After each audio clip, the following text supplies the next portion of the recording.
From the book of Psalms. Our text comes from the book of Psalms, 27th chapter, verses 13 and 14, which in the King James Version reads as follows: I had fainted unless I had believed to see the goodness of the Lord in the land of the living. Wait on the Lord, be of good courage, and he shall strengthen thine heart. Wait, I say, on the Lord. Let me repeat that. I had fainted unless I had believed to see the goodness of the Lord in the land of the living. Wait on the Lord, be of good courage, and he shall strengthen thine heart. Wait, I say, on the Lord. These few minutes that I'm with you, I want to talk from the topic of I almost let go. I almost let go. I felt like I couldn't take life anymore. My problems had me down. Depression weighed me down. I almost gave up. I was right at the edge of a breakthrough, but couldn't see it. The devil really had me. I almost let go. My brothers and sisters, there was a time in my life where I was having buzzard luck. For those not familiar with buzzard luck, let me tell you what it is. I can't kill nothing and won't nothing die. That's buzzard luck. I was, as they say in the blues, down on my luck. Things seemed to go great to everyone outside. I was looking good to everyone outside and those around me because I was crying the tears of a clown. But the people really couldn't see the tracks of my tears. Yes, I was the life of the party. Yes, I had a smile on my face. Yes, I had fun. But when I was alone, and I'm not talking about when I'm not around people, I'm talking about when I was alone, as in when I got in my own thoughts. Don't matter how many people around or who was around, when I got in my thoughts, things were not as beautiful as they seemed. And then one day, just sitting and thinking, I don't mind, is the devil's playground, as he got into my mind, and I began to get depressed. From out of nowhere, all of everything in my life was coming at me, and I began to get depressed, and I began to think about depression, and I started to be weighed down mentally, and I was researching depression and the things that's going on, and I'm trying to find a way to make things better. I'm trying to find ways to change my situation, and nothing was coming through for me. Nothing was happening. Like I said, I was having buzzard luck. I couldn't kill nothing and wouldn't nothing die. I contemplated going down the street. I lived a block and a half from a hospital. Contemplated going down there and talking to someone about counseling, but the thoughts in my head would convince me that that's not the thing to do, because if I went down there for counseling, they might admit me into a psych ward somewhere because I was having depression. So I didn't talk to anybody. I went all day long, didn't talk to anybody about what was going on. Just sat in front of my computer looking at this and that and researching this and that and trying to make change in my life. And nothing was changing. And as times went on through the day, I began to get more and more depressed because I was not finding a way out. I was not finding a way out of the hole I was in. I was not finding light in my dark tunnel. Oh, yes, I started to get depressed. By nightfall, I was so depressed that late that night, I began to take a walk. I was known for late night walks. And it was okay in the area I lived in, wasn't too bad. I began to walk that night. And in my depression, I put on some depressive music. I played a song by Albert King, Walking the Back Streets Alone. And I played that song over and over, and I got more and more depressed. And as I walked up and down the street for I don't know how long it was, and just thinking about what was going on, I got more and more depressed, and the thought of suicide came into my mind. I almost let go. I walked and I contemplated how.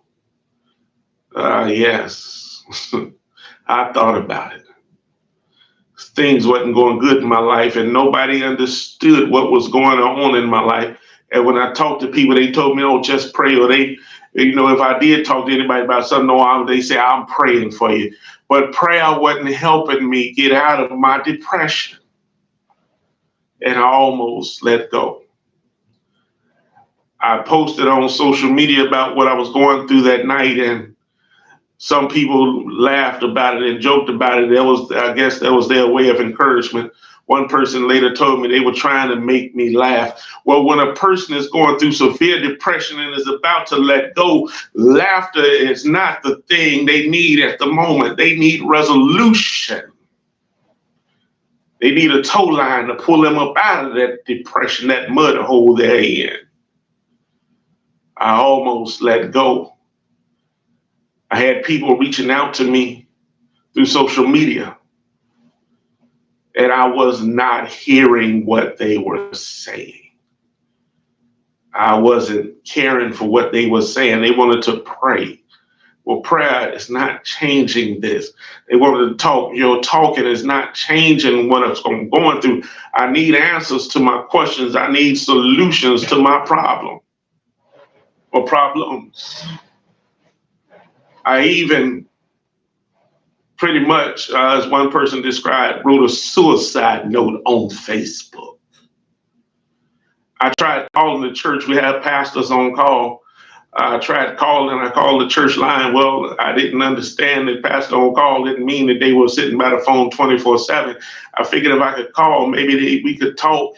Maybe there could be a resolution. Because like I said, I wasn't going to the hospital because they might admit me.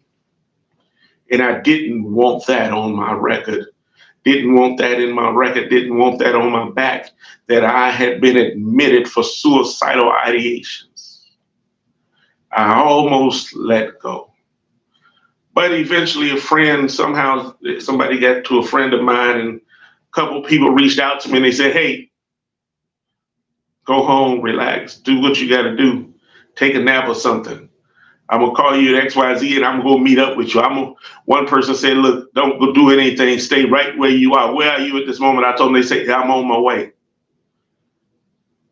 Between those two friends, one came and talked to me about what was going on and everything. And he gave me his thoughts. It was almost like Job and his friends, as Job sat around in depression, wondering why he was going through what he was going through and wanting a way out of it, and talking to God and not hearing from God. Job's friends began to make accusations, and this friend told me, "Well, you just get God, this is God whooping you, so just take your lashes." I couldn't accept that. But I had a friend who came with a friend later and took me, and we sat and had ice cream, and we talked about everything in my life. And he began to talk to me man to man. He didn't talk biblical to me. We didn't even pray, I don't think, until the end. But the two of them talked to me about life and my life, and the two of them helped me out of my depression. Things did eventually start to get better. But beloved, I almost let go. I didn't know what was around the corner. I couldn't see the light at the end of the tunnel. I couldn't see a way out of that mud hole that I was stuck in. I was depressed, and I almost let go. In our context today, King David has reviewed what all he has been through and gone through in his life, and he gives recognition to God for delivering him out of the hands of his enemies time and time again. Then he gets to verse 13 and says, in the original text, I had believed to look upon the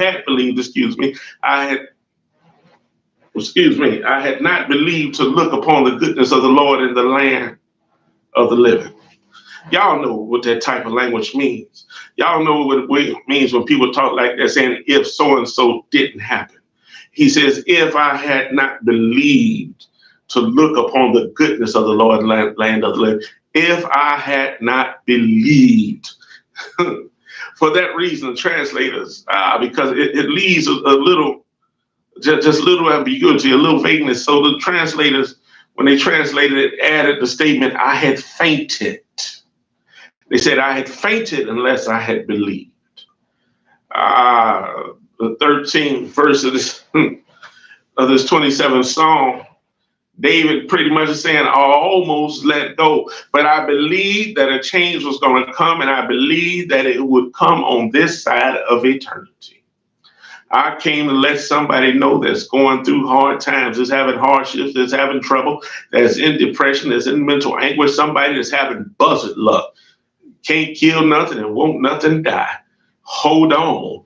Change will come on this side of eternity. To know that one will outlive their troubles is just as fulfilling to the mind as the knowledge of heavenly hopes to the soul. There's nothing wrong with pie in the sky, y'all, but we got to let people know there's pie in the sky, but they can have pie before they reach the sky. Things can and will get better for them here on the earth. There is a way out. Help people. If you can help them out, help them out. Give them a word of encouragement. Don't laugh at them. Don't talk about them behind their back. Prayer helps. Go pray for them if you want to, but sometimes prayer ain't what people want. Prayer ain't what people feel like they need. They need solutions to the problems. And if you can't give a solution to the problem, my advice to you is to keep your mouth shut, because David gave the ultimate advice when he got to that 14th verse. In the original text, it says, wait on the Lord, be strong, and let thy heart take courage. Yea, wait thou for the Lord. Don't do nothing to yourself. Don't hurt yourself. Don't take yourself out of here. Don't even try. Tear the letter up, throw the letter away. Don't even think it. Just wait for the Lord. Keep pressing, keep pushing. Hold on. If you can't press and push, just hold on to what you got. Change has got to come. Everything changes. Nothing remains the same. But oh, yes, I come to tell somebody that's going through it, I almost let go. I began this message quoting the lyrics of I Almost Let Go by Kurt Carter, but I omitted some of the lyrics. Let me now give you that song with the lyrics. The song says, I almost let go. I felt like I couldn't take life anymore. My problems had me bound. Depression weighed me down, but God held me close. I know you don't feel like he's holding you, but he is. So I wouldn't let go. God's mercy kept me, so I wouldn't let go. I almost gave up. I was right on the edge of a breakthrough, but I couldn't see it. The devil really had me, but Jesus came and grabbed me, and he held me close so I wouldn't let go. God's mercy kept me, so I wouldn't let go. So I'm here today because God kept me. I'm alive today only because of his grace. Oh, he kept me. God kept me. He kept me so I wouldn't let go. He kept me so I wouldn't let go.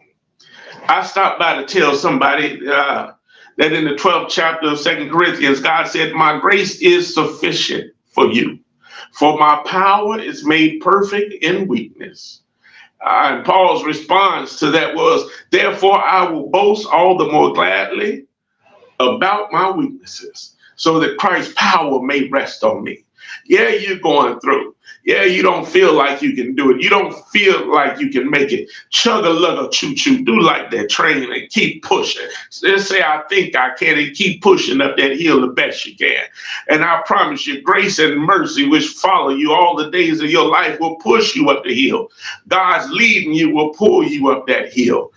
Just don't let go. Hold on. Don't let go. Keep pushing, keep praying, hold tight, find help. Don't stop looking for solutions to the problem.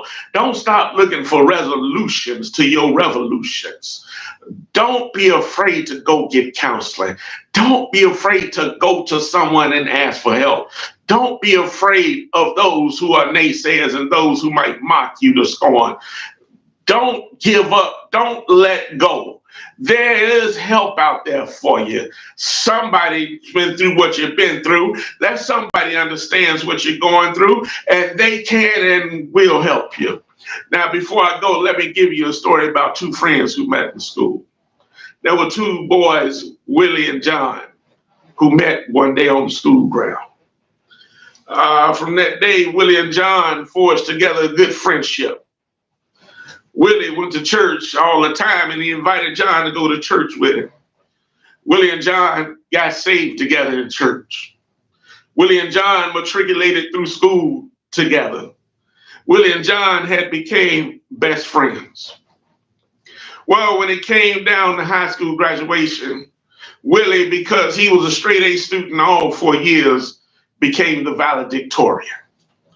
And when Willie got up there to give his speech, Willie pulled out a folded up piece of paper.